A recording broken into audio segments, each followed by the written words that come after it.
There are 5 key ingredients for healthy brain development that parents and providers can support through their everyday interactions with young children.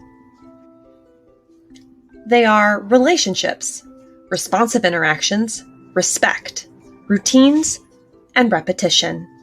We're going to look at each R and its importance for brain development.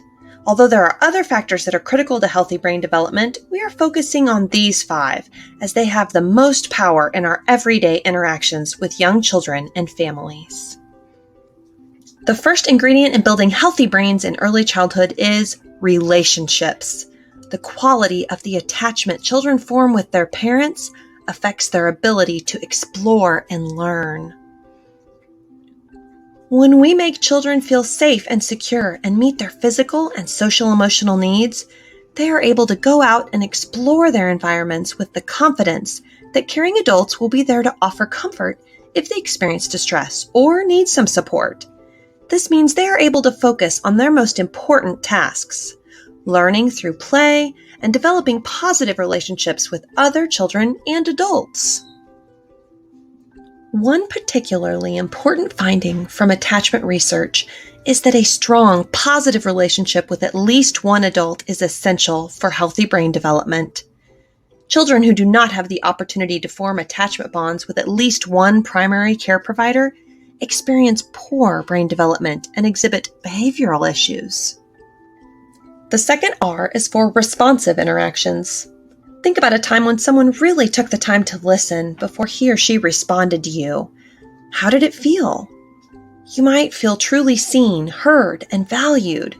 When young children feel genuinely seen, heard, and valued, they feel safe and secure, which we know is a key component of strong relationships and healthy brain development. Responsive interactions are the how of interacting with very young children. In a responsive interaction, the adult is reading the child's verbal and nonverbal cues to understand the child's experience and intent, and then responding on the basis of that information. A responsive interaction means that the adult is following the child's lead rather than being driven by his or her own agenda. For example, if the baby's gazing at a rattle and slowly trying to shake it, a responsive interaction would be the adult saying, "Shake, shake, shake. What does this toy do?" Imagine instead if the adult took the rattle from the child and offered another toy right away. "Look at this fuzzy duck." Research shows that following a child's lead in a non-intrusive way supports a strong relationship between the provider and the child, and also supports the child's thinking skills and ability to focus and attend.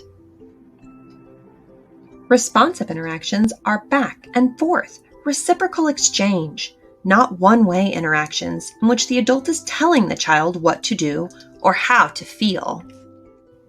Keep in mind that you can't always know exactly what a young child, especially a preverbal child, is feeling, thinking, or wanting. As the adult, you're making an educated guess about what the child needs or is trying to communicate.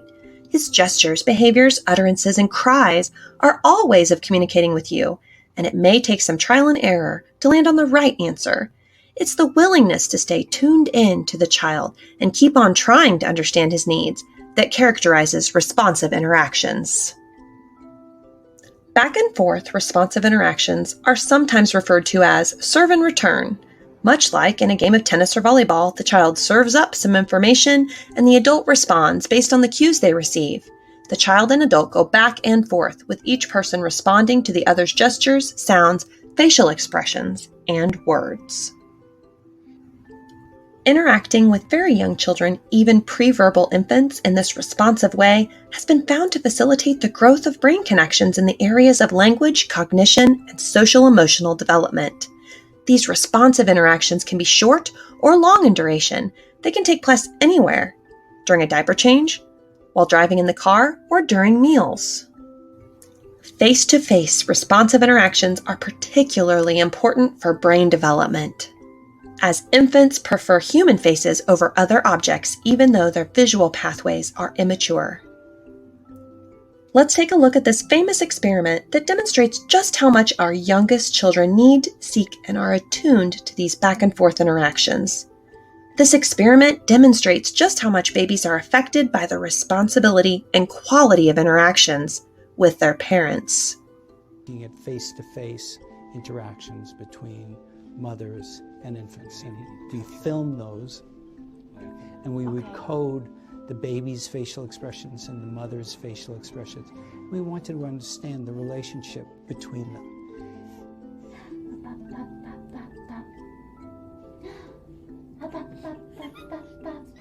After playing a period of playing and engagement with the infant, we then signaled the mother to hold a still face, to not use her hands, to not talk, and just look straight ahead. And the effects on the infant were really quite dramatic. Right away, almost every infant picks up that the mother is no longer responding.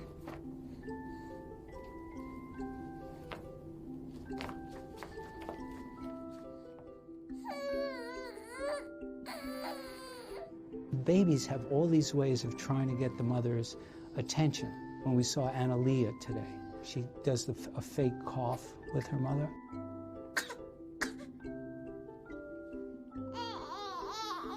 They may start self-comforting by sucking on their hand. They may lose postural control, and they become increasingly withdrawn. If we can see these kinds of effects in 2 minutes, one can begin to think about the child who comes from a neglectful home. If that experience is not changed, if the child's experience of chronic stress does not improve, then that brain can have long-term behavioral consequences. Okay, play with her again.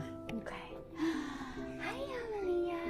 Hi. Well, the good news here is that the brain's openness to experience endures for a surprisingly long time.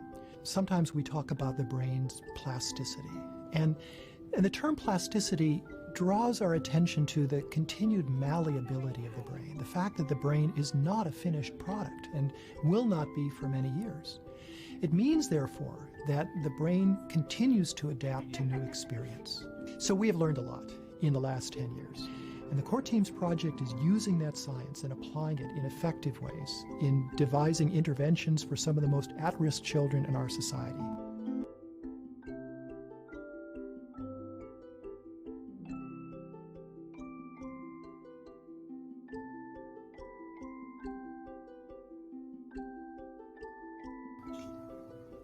This baby just had a tolerable stress experience. She became distressed when her mother's face went flat and still for that short period of time, but she was able to calm down when her mother became more interactive again.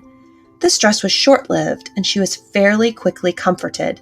This interaction did not become a toxic stress experience. Although a child isn't using words yet, that back-and-forth communication is possible and important. The child is communicating all the time with his facial expressions, gestures, and sounds. It is important to engage in back and forth conversations. Starting from birth, it can be an important contribution you make to increase healthy brain development. One powerful way to do this is by paying attention to how baby looked more intently at one of the 2 books held in front of her, which signaled her interest in exploring this new book. Or when a baby arches her back and turns away during play, you might respond to the child by saying something like, "I think you're telling us this is too much right now and you need a break." Remember, responsive interactions make children feel seen, heard, competent, and valued. This makes them feel safe and secure.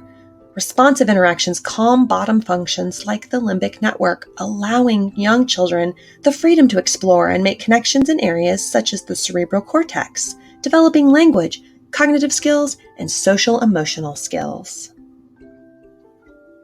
The third R is for respect. What are some ways you show respect for young children?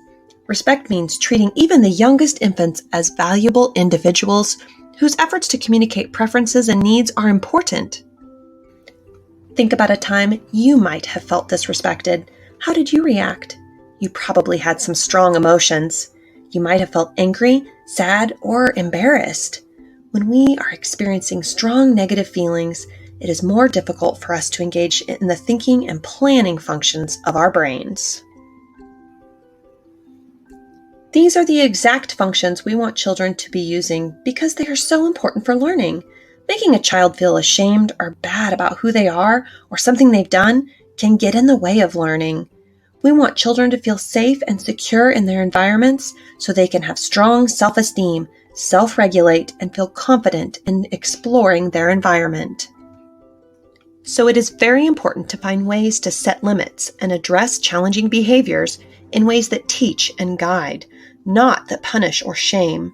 It means showing empathy for the strong feelings young children have and seeing misbehavior as an effort to cope with a challenging situation that requires understanding and support.